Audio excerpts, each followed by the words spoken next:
Picture this. Christmas dinner, the whole family's gathered around the table, and your spoiled sister Emma stands up with the biggest, most self-satisfied smirk you've ever seen. She taps her wine glass like she's about to make some grand announcement, and then drops this bombshell. Everyone, I have amazing news. Derek and I are finally moving into Marcus's house next week. The entire room erupts in cheers. Your parents are practically glowing with pride. Your aunts and uncles are congratulating her on finally settling down. But here's the thing. Dramatic pause. 3 days earlier, I had already sold that house to her cheating ex-boyfriend Jake for $50,000 over asking price. And Emma? She had absolutely no clue. The look on her face when she showed up with that U-Haul truck? Pure, unfiltered shock that I will treasure for the rest of my life. Today, I'm going to walk you through exactly how Marcus turned his sister's own greed, entitlement, and years of family manipulation into the most devastating, perfectly legal revenge you've ever heard. This isn't just about a house. This is about a golden child who thought she could take whatever she wanted, finally getting served a reality check so brutal, it changed their entire family forever. If you're ready for a revenge story so satisfying it'll give you actual chills, absolutely demolish that like button, smash subscribe with notifications on, and get comfortable because Marcus is about to serve justice colder than a Minnesota blizzard, and trust me, you don't want to miss a single second of this beautiful destruction. Meet Marcus, a 28-year-old software engineer who thought he'd finally found his slice of peace in this world. 3 years ago, when his beloved grandfather passed away, Marcus inherited the old family house, a modest 2-bedroom place that had seen better days but held a lifetime of memories. While his parents and sister Emma saw it as just another piece of property, Marcus saw it as his sanctuary, his fresh start. Marcus spent every weekend for 3 years pouring his heart, soul, and savings into that house. New floors, updated kitchen, fresh paint. He transformed it from a fixer-upper into something truly special. It was the first place that was completely, undeniably his. No shared spaces, no family drama seeping through the walls, just Marcus and his quiet life. But here's where things get complicated. Marcus has always been the responsible one in his family. The middle child who keeps his head down, pays his bills on time, and never rocks the boat. His sister Emma, on the other hand, is the golden child who's never worked a full-time job in her life. At 25, she's perfected the art of bouncing from boyfriend to boyfriend, crisis to crisis, always landing softly because mom and dad are there to catch her with their wallets open. The pattern was always the same. Emma would get herself into some mess. The parents would guilt-trip Marcus about family loyalty. And somehow Marcus would end up writing a check or opening his door. Every single time, Marcus would cave to the pressure because in his family, being successful meant you were expected to share the wealth. Little did Marcus know, his parents had been having some very interesting conversations about his house behind his back. And Emma? Well, Emma had started seeing that house as her next landing pad. Christmas Eve, 2023. Marcus drives up to his childhood home, arms full of carefully wrapped presents, thinking this might actually be a peaceful family gathering for once. Emma's latest drama seemed to have died down. She'd been surprisingly quiet on social media. No frantic phone calls to their parents about needing money. No mysterious new boyfriends causing chaos. Marcus actually allowed himself to hope that maybe, just maybe, his sister had finally started getting her life together. The house is warm and glowing, filled with the smell of his mother's famous honey ham and the sound of Christmas music drifting from the living room. Extended family is there, Aunt Patricia, Uncle Jim, a few cousins Marcus hadn't seen since last Christmas. Everyone's laughing, catching up, sharing stories about their year. For the first time in months, Marcus feels genuinely relaxed. He's telling his cousin about the new smart home system he installed when Emma makes her grand entrance. Now, Emma has always had a flair for the dramatic, but this entrance is something else entirely. She walks in wearing this flowing red dress, perfectly styled hair, glowing like she's just stepped off a magazine cover. Behind her trails this tall, ruggedly handsome guy, Derek apparently, who's carrying what looks like expensive champagne and wearing work boots that probably cost more than Marcus's monthly grocery budget.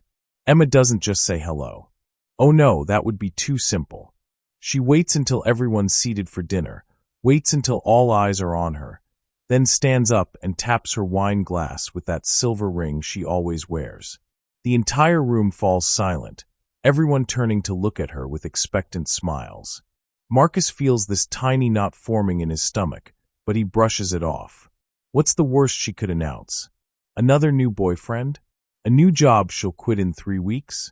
Everyone, Emma says, her voice carrying this note of barely contained excitement. I have the most wonderful news to share with all of you. She reaches over and takes Derek's hand, gazing at him with those doe eyes that have been getting her out of trouble since she was 5 years old. Derek and I have been talking about our future together, and we've made a big decision. We're finally ready to settle down and build a real life together. The room erupts in applause. Aunt Patricia is practically bouncing in her seat. Uncle Jim is raising his beer bottle in a toast, and Marcus's mother looks like she might actually start crying tears of joy.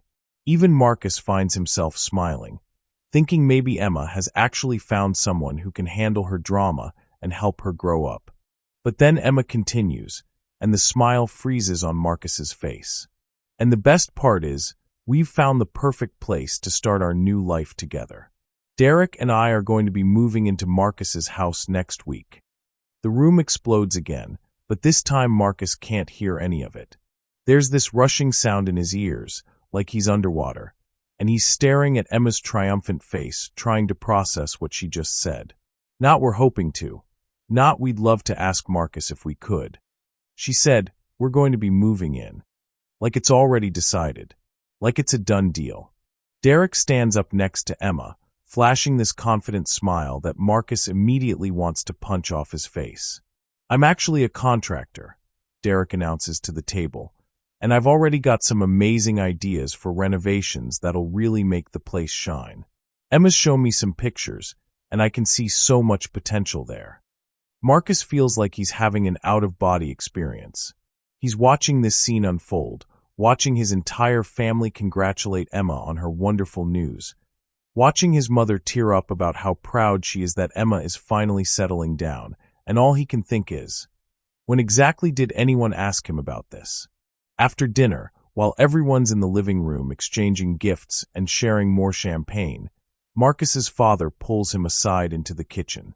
His mother joins them, closing the door behind her, and Marcus knows with absolute certainty that whatever they're about to say is going to be worse than Emma's announcement.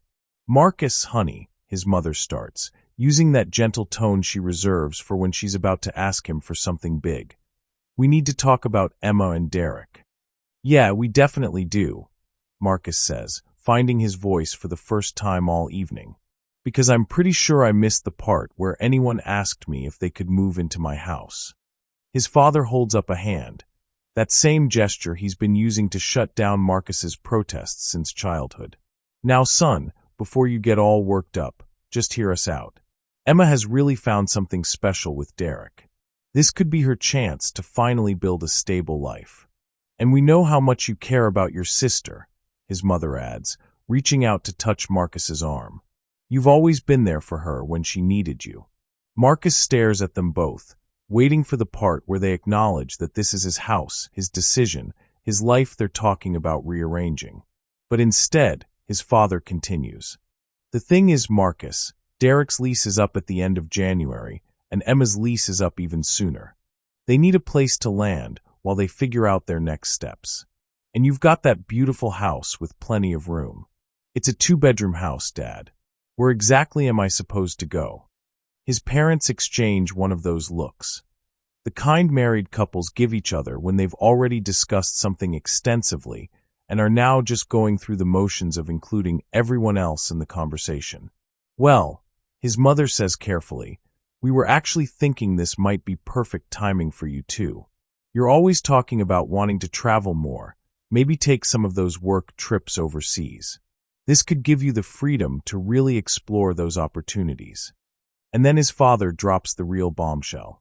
Besides, son, We've been thinking it might be time for you to consider making this more official. Emma and Derek are talking about getting married, and what better wedding gift could there be than the family home? It would mean so much to your grandfather, knowing the house stayed in the family and helped Emma build her future. Marcus feels like the floor has just dropped out from under him. They're not asking him to let Emma stay for a few months. They're asking him to give her the house. Permanently. The house he inherited, the house he renovated, the house he's been paying taxes and insurance on, the house that represents the only financial security he's ever had. You want me to give Emma my house, Marcus says slowly, making sure he's understanding this correctly. We want you to help your sister, his mother corrects, but the meaning is crystal clear. That night, after the family gathering winds down and everyone heads home, Marcus sits in his car in his parents' driveway for 20 minutes, trying to make sense of what just happened. He replays Emma's announcement over and over, looking for any sign that she was asking rather than telling. But no matter how many times he runs through it in his head, the message is the same. Emma has decided she's moving into his house, and his entire family thinks this is not only reasonable, but cause for celebration. Over the next few days, Marcus starts paying attention to things he'd been too shocked to notice during the dinner. Emma's social media is suddenly full of posts about exciting new beginnings and finding the perfect place to call home. She's sharing Pinterest boards about home decor and posting pictures of furniture she's apparently already buying. Derek's Instagram shows him at Home Depot, picking out paint colors and measuring tools, with captions about preparing for the big move. But the real kicker comes when Marcus drives past his own house on December 28th and sees Derek's truck in the driveway. Through the windows, he can see Derek inside with a measuring tape, apparently mapping out renovation plans. Emma is there too, pointing at walls and gesturing excitedly, like she's already the lady of the house. They have keys. Somehow, his parents have given them keys to his house, and they're inside making plans without him even being there. That's when Marcus realizes this isn't just entitlement or poor communication. This is a coordinated family effort to pressure him into giving up the one thing in his life that's truly his. They've been planning this behind his back for weeks, maybe months. The quiet period from Emma wasn't her getting her life together. It was her plotting to take over his. As Marcus sits in his car, watching his sister and her boyfriend measure his living room for furniture that isn't theirs, something fundamental shifts inside him. For the first time in his adult life, Marcus doesn't feel guilty about disappointing his family.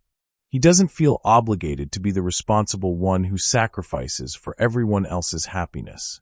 Instead, he feels something he hasn't felt in years, absolutely, crystal clearly angry. And for once, he's going to do something about it. Marcus pulls out his phone and starts making some very interesting phone calls. If his family wants to play games with his property, well, two can play at that game. And Marcus has been underestimated for far too long. Now, before we dive into what Marcus does next, I need to pause here for a second because I can already imagine what's going through your head right now. Some of you are probably sitting there thinking, Marcus needs to stand up for himself and tell his family exactly where they can shove this ridiculous plan. Others might be thinking, maybe he should just go along with it to keep the peace. After all, it's just a house, and family is forever. And then there's probably a third group of you who are already 3 steps ahead, plotting the most diabolical revenge scenario you can imagine and hoping Marcus has the backbone to pull it off.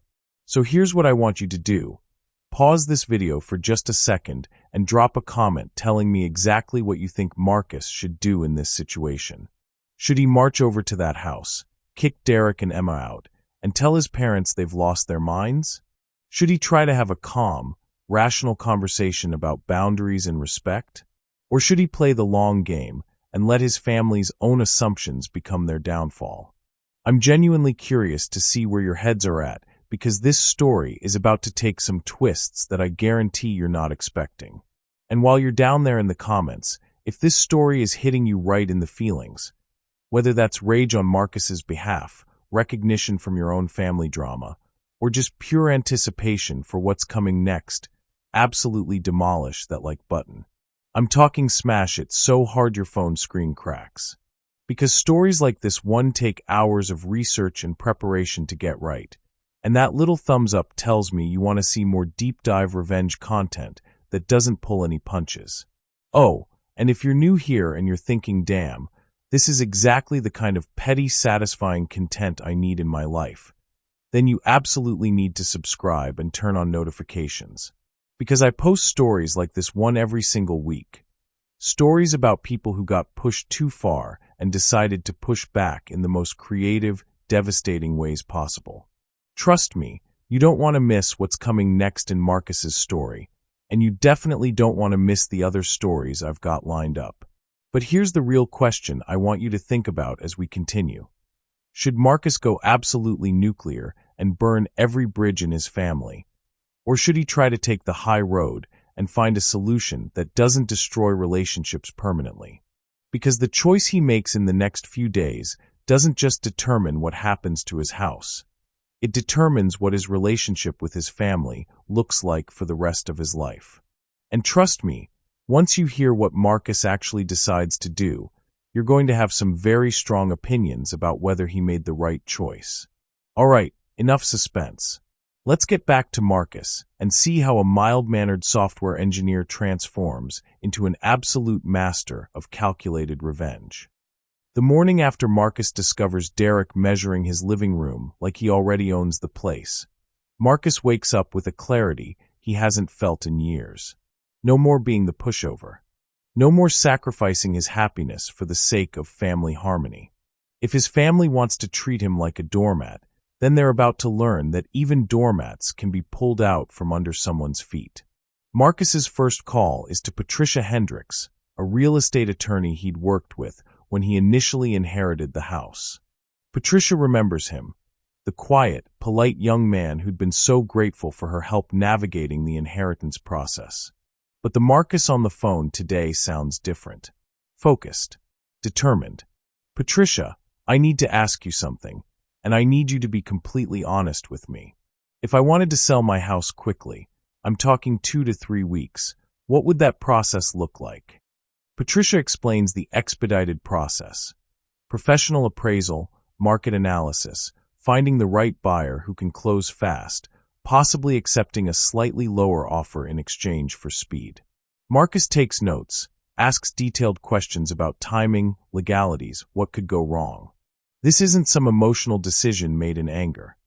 This is Marcus approaching revenge the same way he approaches his software engineering projects. Methodically, thoroughly, with multiple contingency plans. The appraisal happens on January 2nd, while Emma and Derek are probably nursing New Year's hangovers and making vision boards about their new life together. The appraiser, a no-nonsense woman named Carol, walks through the house taking measurements and photos. She's impressed by Marcus's renovation work. The hardwood floors he installed himself, the kitchen backsplash he spent 3 weekends perfecting, the bathroom tile work that would have cost thousands if he'd hired professionals. You've got a beautiful property here, Carol tells him. In this market, with the work you've put into it, I'd estimate somewhere between $285,000 and $310,000. The location is perfect, close enough to downtown for commuters, but quiet enough for families. This should sell fast if you price it right. Marcus nods, doing mental calculations. He'd bought the house from the estate for $180,000 3 years ago and put about $40,000 into renovations. Even after realtor fees and closing costs, he's looking at a profit of at least $60,000. Not bad for 3 years of weekend projects and mortgage payments. But the real breakthrough comes on January 4th, when Marcus is scrolling through Facebook during his lunch break and sees a post that makes him literally laugh out loud in his office cafeteria.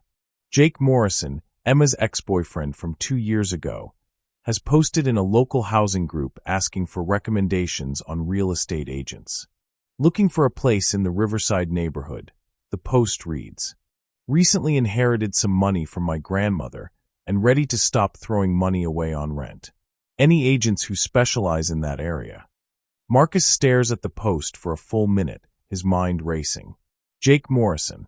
The same Jake Morrison who Emma cheated on with that bartender from downtown. The same Jake who'd been absolutely devastated when he found out, who'd called Marcus crying at 2 a.m. asking if he'd known what Emma was up to. The same Jake who Emma had described as boring and too clingy when she'd moved on to her next victim. Marcus clicks on Jake's profile, scrolling through recent posts. Jake's done well for himself since the Emma disaster. Got promoted to regional manager at his logistics company, bought a new truck, looks like he's been hitting the gym. And according to the comments on his housing post, he's got a budget in the $300,000 range and wants to close quickly. The pieces of Marcus's plan click into place so perfectly it's almost scary. Marcus sends Jake a private message, keeping it casual. Hey Jake, saw your post about looking for a house in Riverside. Small world. I actually live in that neighborhood and I'm thinking about selling. Would you be interested in taking a look? Jake responds within an hour. Marcus. Man, it's been forever. I'd definitely be interested. Is this the house Emma was always posting pictures of? I remember thinking it looked really nice. Oh, Jake remembers Emma posting about the house. This gets better and better. They arrange to meet that Saturday. Marcus walks Jake through the property, watching his face light up at all the details Marcus had poured his heart into. The custom shelving in the living room, the upgraded electrical system, the way the morning light hits the kitchen island just right. Jake asks good questions about the HVAC system, the roof, the neighborhood, the schools. He's not just looking for a place to crash, he's looking for a real home. Marcus, I'll be honest with you, Jake says as they wrap up the tour. This is exactly what I've been looking for. I've seen 12 houses in the past month, and none of them felt right. This feels like home. They sit on the front porch, and Marcus takes a calculated risk.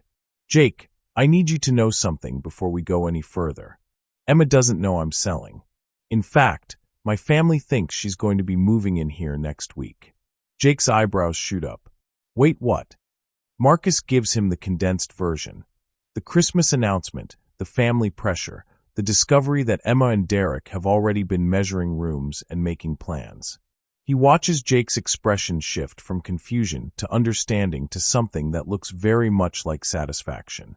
So let me get this straight, Jake says slowly. Emma announced to your entire family that she's moving into your house without asking you. Your parents expect you to just hand it over, and she has no idea you're planning to sell it? That's about the size of it. Jake is quiet for a long moment, staring out at the street. Then he starts to laugh, not a mean laugh, but the kind of laugh that comes from recognizing perfect cosmic justice. Marcus, I want to buy your house. And I want to close as fast as legally possible. They shake hands on the front porch, both grinning like they're planning to rob a bank instead of executing a perfectly legal real estate transaction. The next 2 weeks are a masterclass in deception and timing. Jake's pre-approval comes through in 3 days. His credit is excellent, his down payment is substantial, and his lender is motivated to close quickly. Marcus lists the house privately. No signs in the yard, no online listings that Emma might stumble across. Jake's offer comes in at $295,000, which is $10,000 over asking price, and includes a clause for a 14-day closing. Meanwhile, Emma's social media activity becomes increasingly frantic and detailed. She posts pictures of paint swatches with captions like, "Can't decide between sea glass or sage green for the master bedroom." She shares articles about first-time homeowner tips and creates Pinterest boards titled Our New Beginning. Derek posts pictures of tile samples and cabinet hardware, talking about the amazing transformation they have planned. Marcus plays his role perfectly. When his mother calls to check in about Emma's move-in date, he sounds resigned but cooperative. "Yeah, Mom, I'm working on clearing out some space for them." When Emma texts him asking about the Wi-Fi password and where he keeps the spare house keys, he responds with helpful details like the thoughtful brother he's always been expected to be. The closing is scheduled for January 18th. Emma's planned move-in date is January 20th.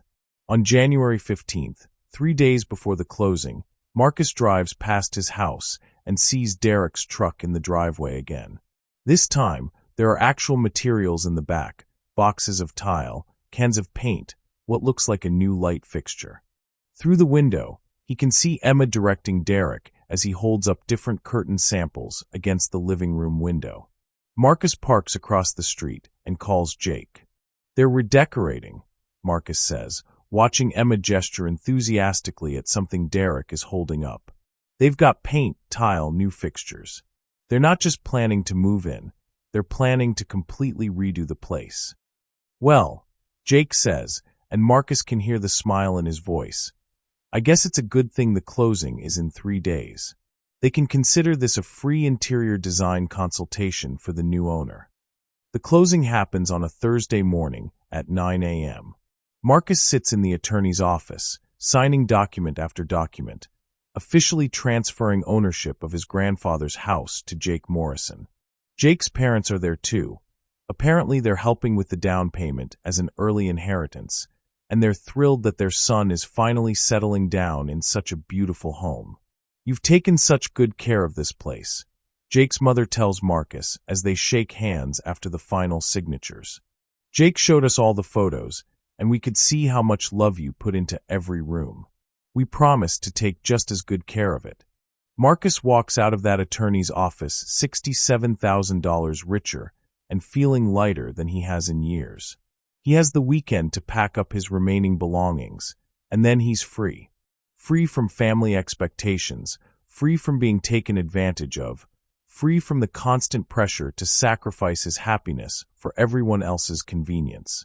But the best part, the absolute best part, is that Emma still has no idea what's about to happen. Saturday morning, January 20th, dawns clear and cold. Marcus is in his new temporary apartment, a nice one-bedroom place downtown that he'd secured the week before, drinking coffee and waiting. He's packed everything important, left the house clean and empty except for a few basic pieces of furniture that Jake had asked him to leave behind. At 8:30 a.m., Marcus gets the text he's been waiting for from Emma. "Derek and I are loading up the truck now. Should be there by 10. So excited to finally make this official." Marcus texts back, "Can't wait to see you both."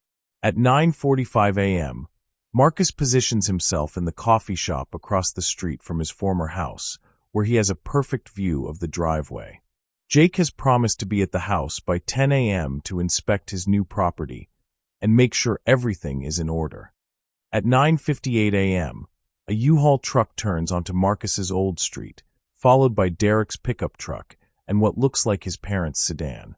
Emma has brought an entire moving crew to help her settle into her new home. At 10:02 a.m., Jake's truck pulls into the driveway. Marcus orders another coffee and settles in to watch the show. Emma hops out of the U-Haul, all smiles and energy, clearly planning to greet what she assumes is some kind of delivery person or service worker. She's wearing jeans and a cute Moving Day t-shirt that says, "Home is where the heart is," and she's practically bouncing with excitement. Marcus can't hear the conversation from across the street, but he can read body language like a book. Emma's initial confusion as Jake gets out of his truck. Her obvious lack of recognition.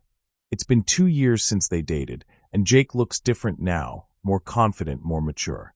Jake saying something that makes Emma's smile falter slightly. Derek appearing from around the back of the U-Haul, protective and confused. Then Jake pulls out his phone and shows them something, probably the deed transfer documents he'd photographed at the closing.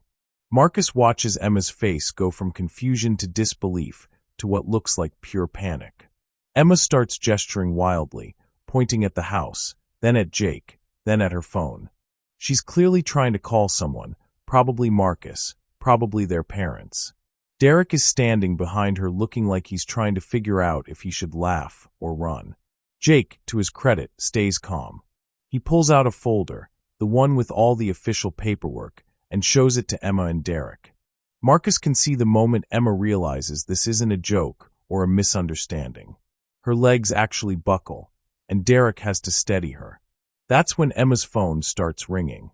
She answers it, and even from across the street, Marcus can hear her voice rising to a near shriek. Marcus, what the hell is going on? There's some guy here saying he owns the house. Marcus takes a sip of his coffee and answers the call. Oh, hey Emma. Is there a problem? Problem? Marcus, there's some crazy person here with papers saying he bought the house. Tell him he's wrong.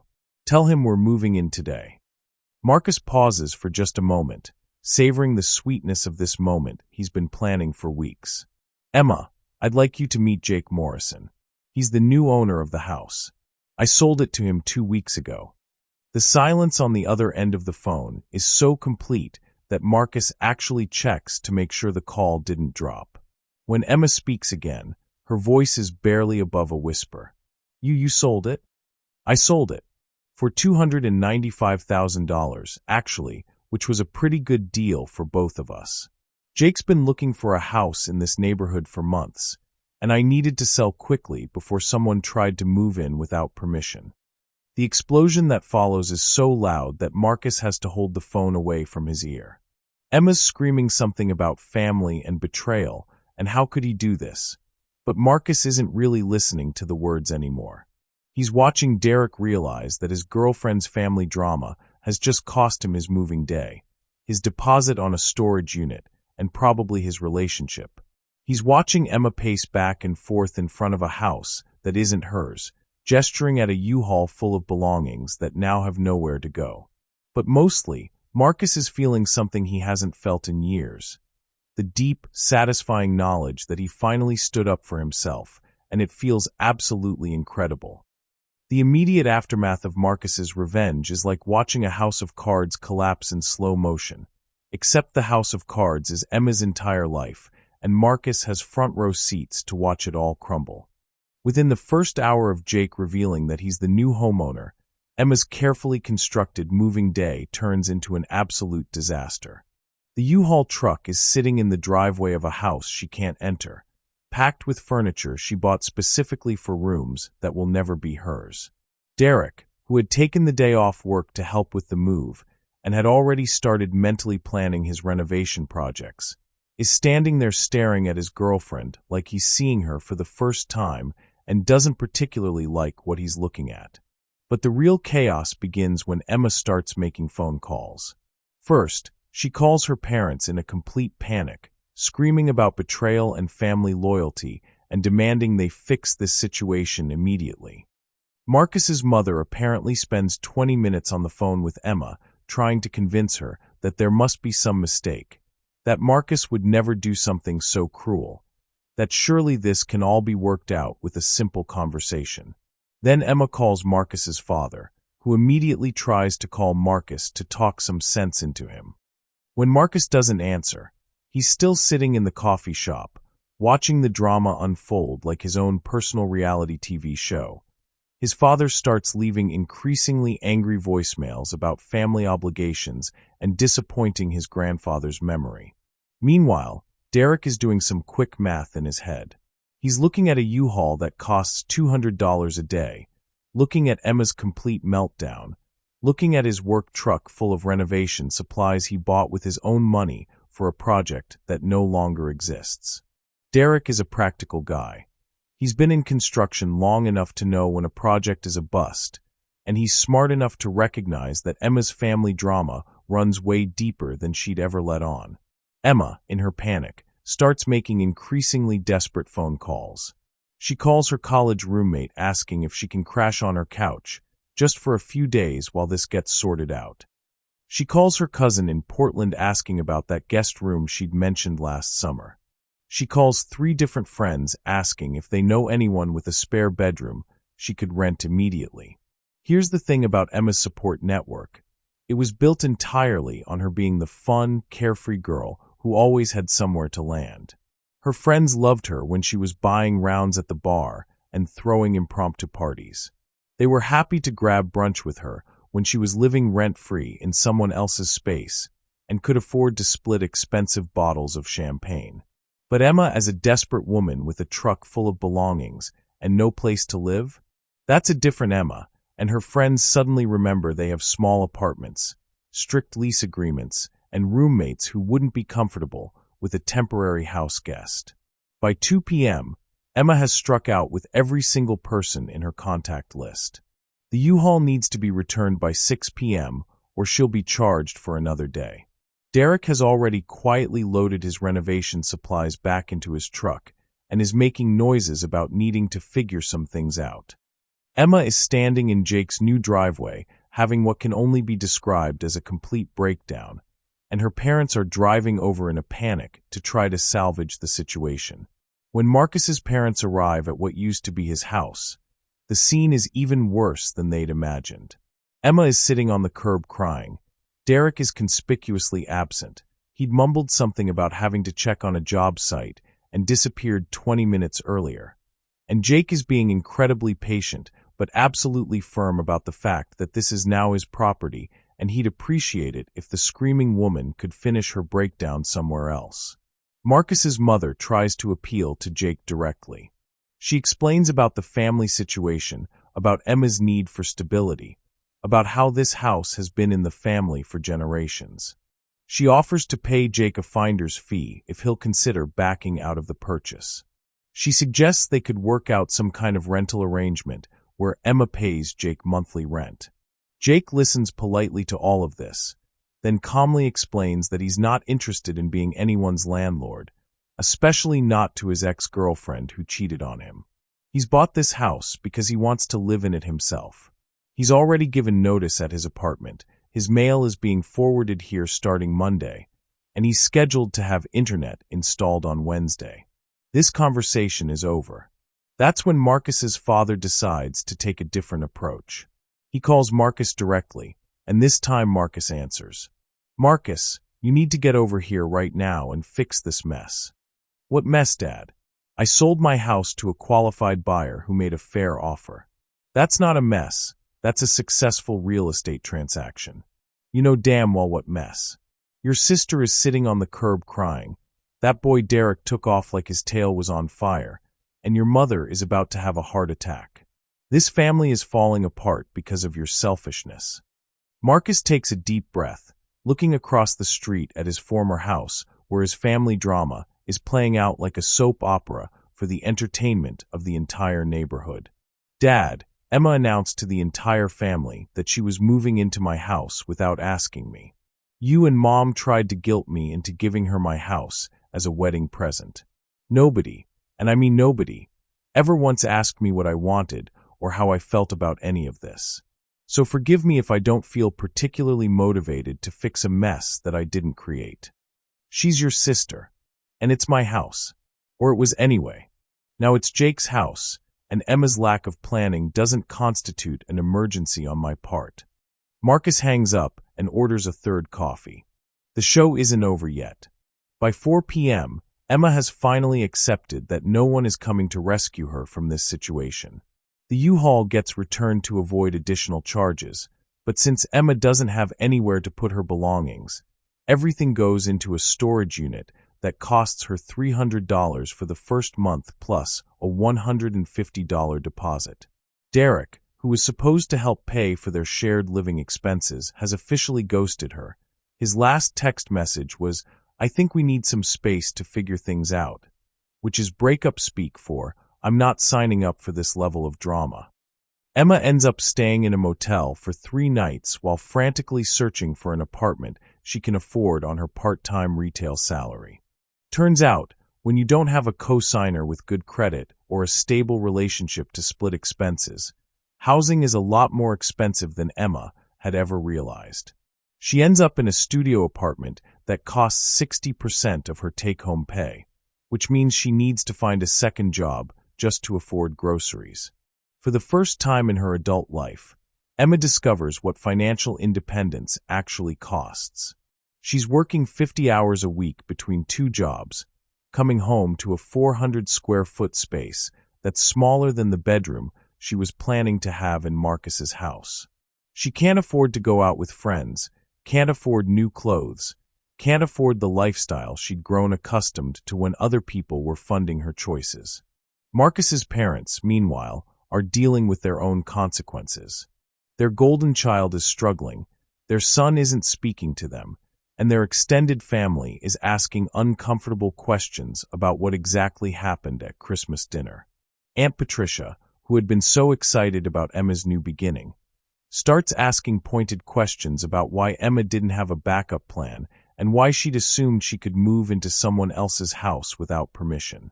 The family dynamics that had been building for years finally come out into the open. Cousins start sharing stories about times Emma had borrowed money and never paid it back, times she'd made commitments and then disappeared when things got difficult. Uncle Jim mentions that he'd always thought it was unfair how much financial support Emma received compared to Marcus, who had always been responsible and self-sufficient. Marcus's parents find themselves in the uncomfortable position of defending choices they can no longer justify. Why had they assumed Marcus would just hand over his house? Why hadn't they encouraged Emma to develop job skills and financial independence? Why had they spent years enabling behavior that was clearly unsustainable? The shift in family dynamics is gradual but unmistakable. When Emma calls asking for help with her security deposit, their father suggests she pick up extra shifts instead of expecting a bailout. When Emma complains about her tiny apartment, their mother points out that everyone starts somewhere and she should be proud of supporting herself. The unlimited family bank account that Emma had relied on for years suddenly has terms and conditions attached. Marcus, meanwhile, is thriving in ways he never expected. The money from selling the house gives him options he's never had before. Instead of rushing into buying another property, he decides to rent for a while and really think about what he wants his life to look like. He finds a beautiful one-bedroom apartment in the arts district of a city 2 hours away from his family, where he can walk to work and explore a completely different social scene. For the first time in his adult life, Marcus isn't fielding emergency phone calls from family members who need money, advice, or someone to clean up their messes. His weekends are his own. His money is his own. His decisions are his own. He starts taking photography classes, joins a hiking group, begins dating a woman who has her own career and her own apartment and doesn't expect him to solve her problems for her. The distance from his family gives Marcus perspective on just how dysfunctional their dynamics had been. He realizes that being the responsible one had actually been a trap. It meant everyone else got to be irresponsible because they knew Marcus would handle the consequences. He understands now that his parents' disappointment in his selfishness was really disappointment that their safety net had developed boundaries. Marcus does maintain some contact with his family, but it's different now. Phone calls are scheduled instead of crisis-driven. Visits happen when Marcus wants to visit, not when someone needs something from him. His parents have slowly come to understand that if they want a relationship with their son, it has to be based on mutual respect rather than one-sided obligation. The most surprising development is that Emma, after 6 months of genuine independence, actually starts to grow as a person. Working 2 jobs teaches her time management skills she never had to develop. Managing her own tiny budget teaches her the real value of money. Living alone teaches her to solve her own problems instead of calling for rescue every time something goes wrong. She's still dramatic. She's still impulsive. She's still the kind of person who makes life more complicated than it needs to be. But she's also developing resilience, work ethic, and a grudging respect for how hard it is to build a stable life without someone else's resources to fall back on. Emma and Marcus don't have the close sibling relationship some families enjoy, but they have something better. They have honesty. When they do talk, usually at family gatherings that Marcus attends by choice rather than obligation, Emma doesn't ask him for money or favors. She tells him about her jobs, her tiny apartment, her plans to save up for a car. Marcus tells her about his photography, his hiking adventures, his new city. The house that started this whole drama? Jake has turned it into exactly what Marcus always hoped it could be. He's added a workshop in the garage, planted a vegetable garden in the backyard, installed a fire pit where he hosts barbecues for his friends. When Marcus drives past on his occasional visits to his parents, he feels nothing but satisfaction seeing the warm light in the windows and knowing that someone who truly appreciates the work he put into that place is making it a real home. The lesson Marcus learned from all of this isn't just about setting boundaries, though that's certainly part of it. The bigger lesson is about the difference between being loved and being used. For years, Marcus had confused being needed with being valued, had mistaken family obligation for family love. He learned that real love, the kind worth having, doesn't come with a price tag or a list of demands. Real love respects your choices, celebrates your success, and doesn't punish you for refusing to sacrifice your happiness for someone else's convenience. Emma learned something too, though it took her longer to admit it. She learned that entitlement isn't actually a life strategy, that charm and manipulation only work until they don't, and that the safety net she'd always assumed would be there was actually held up by people who had their own limits and their own needs. She learned that independence is harder than dependence, but it's also more honest, more sustainable, and ultimately more satisfying. And Marcus's parents? They learned that enabling their children hadn't actually helped anyone. Emma was stronger and more capable than they'd given her credit for, and Marcus had been carrying way more than his share of family responsibility for way too long. The family that emerged from this crisis was smaller, more honest, and infinitely healthier than the one that had gathered around that Christmas dinner table. Justice, in this case, wasn't about punishment or revenge, though Marcus certainly got both. Justice was about everyone finally experiencing the real consequences of their choices and learning to build relationships based on respect rather than exploitation. And sometimes, that's the most satisfying outcome of all. So there you have it, the complete and utter destruction of Emma's entitled worldview, served up colder than a December morning in Minnesota. But now I want to hear from you, because I know this story has got your emotions running high one way or another. Was Marcus justified in what he did? On one hand, you've got a guy who spent 3 years and $40,000 of his own money turning his grandfather's house into a home, only to have his family attempt to steal it out from under him through guilt and manipulation. On the other hand, some of you might be thinking that family should come first, that Marcus could have found a way to help Emma without completely destroying her plans and humiliating her in front of the entire neighborhood. Here's what I think, and drop a comment if you agree or disagree. Marcus tried the family-first approach his entire adult life, and all it got him was being treated like a human ATM with no feelings or boundaries of his own. Sometimes the only way to teach people that you're not a doormat is to let them fall flat on their faces when they try to walk all over you. But what would you have done in Marcus's situation? Would you have confronted Emma directly at Christmas dinner and told the whole family exactly what you thought of their little scheme? Would you have tried to have a calm, rational conversation with your parents about boundaries and respect? Or would you have done exactly what Marcus did, smiled, nodded, and then pulled the rug out from under everyone in the most spectacular way possible?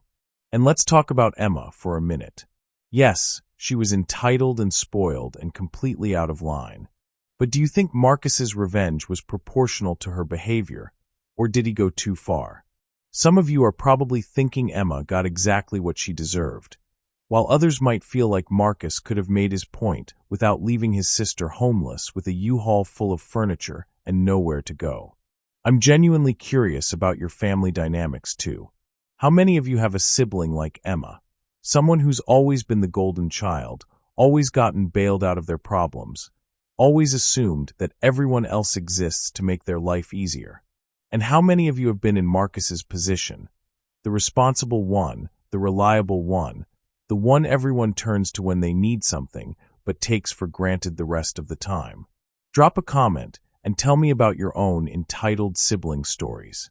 Have you ever had a family member assume they could just move into your space, use your resources, or make major life decisions that affected you without bothering to ask for your permission? How did you handle it? Did you cave to keep the peace? Or did you stand your ground and deal with the family drama that followed? Because here's the thing about families like Marcus's, and maybe like yours, the dysfunction doesn't happen overnight. It builds up over years and years of small compromises, little resentments, and one person consistently being expected to sacrifice for everyone else's comfort. Marcus's revenge wasn't really about the house, though the house was the catalyst. It was about finally saying enough to a pattern of behavior that had been going on his entire adult life. And if you're sitting there thinking, I would never let my family treat me like that, I want you to really examine your own relationships. How many times have you said yes when you wanted to say no because it was easier than dealing with guilt trips and accusations about not caring about family? How many times have you loaned money you couldn't afford to lose, or helped someone move when you had your own plans, or listened to someone's problems for hours when you needed support yourself? The beautiful thing about Marcus's story is that it shows you can change these patterns, even when they've been established for decades. It's never too late to start setting boundaries, to start demanding that respect be a two-way street, to start valuing your own needs and priorities as much as everyone else's. Now, if you're hungry for more stories like this one, and based on the comments I get on these videos, I know you are, make sure you're subscribed with notifications turned on, because I've got some absolute gems coming up. Next week, I'm telling you about a woman who discovered her co-workers were stealing her lunch from the office refrigerator, and the psychological warfare she unleashed in response is so petty and so perfectly executed that it makes Marcus's revenge look subtle by comparison. And if you want to dive deeper into family drama territory, I've got a story about a brother who discovered his sister was planning a completely fake wedding just to collect gift money. And the way he exposed her during the ceremony itself is so savage it'll make your jaw drop. I've also got one about a daughter-in-law who got tired of her mother-in-law's passive-aggressive comments about her housekeeping skills, and the lesson she taught that woman about respecting boundaries is absolutely chef's kiss perfect. But seriously, the algorithm only shows these stories to people who actually engage with them. So if you want to see more content like this, you need to hit that like button, leave a comment, and subscribe. These stories take hours of research and scripting to get right, and your engagement is what tells me you want more deep dive revenge content that doesn't pull any punches. And remember, if you've got your own revenge story that you think deserves the full treatment, you can always reach out through the community tab or the contact information in my channel description. I'm always looking for new stories to feature, especially ones with that perfect combination of justified anger, creative problem-solving, and satisfying consequences. Until next time, remember, being the bigger person is overrated. Sometimes the most loving thing you can do for your family is to stop enabling their worst behaviors and let them experience the natural consequences of their choices. Marcus learned that lesson, Emma learned that lesson, and hopefully, if you're in a similar situation, you'll remember their story when you need the courage to stand up for yourself. Thanks for watching. Thanks for all the incredible comments and stories you share. And I'll see you next week for another tale of perfectly executed revenge. Trust me, you're not going to want to miss it.